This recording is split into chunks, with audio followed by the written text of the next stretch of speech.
He was feared as a bloodthirsty monster, a devilish creature said to roam in darkness. Some even believed he could pierce into a person's soul with a single stare. Legend claims he made a pact with the devil himself. But wait, how true are these stories?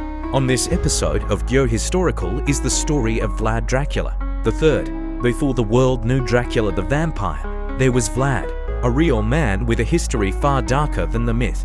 Vlad III was born in 1431 in Transylvania. His father, Vlad Dracula, was a member of an elite knightly order known as the Order of the Dragon, sworn to defend Europe from the Ottoman Empire. That title, Dracula, meant the dragon, so Vlad became Dracula, the son of the dragon. So no, he never made a deal with the devil. As a young boy, Vlad was sent as a political hostage to the Ottoman Empire. There, he grew up inside enemy territory surrounded by torture, war, and betrayal.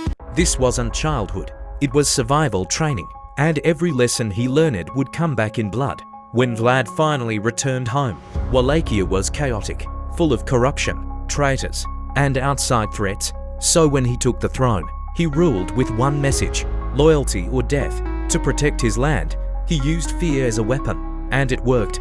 The impalements, his most terrifying legacy. Vlad's favorite method of punishment is the impalement, which later became a symbol of his rule. A slow, brutal death designed not just to kill, but to send a message. It wasn't madness, it was psychological warfare, and also the reason they called him a bloodthirsty ruler. Again, no, he was not a bloodsucker. Stories say that when the Ottoman army marched into Wallachia, they found thousands of bodies on stakes, a horrifying sight called the Forest of the Impaled. The invaders were so terrified that they turned back. Vlad died in battle in 1476, during a clash against Ottoman-backed forces, fighting the very empire that once held him captive.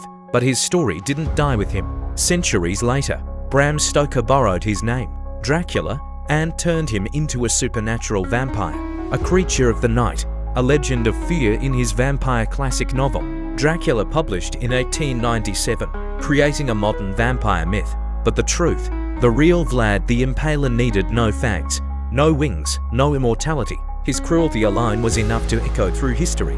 But I guess a bloodthirsty vampire living in a haunted castle is a much cooler story and attracts more tourists. Please like and subscribe.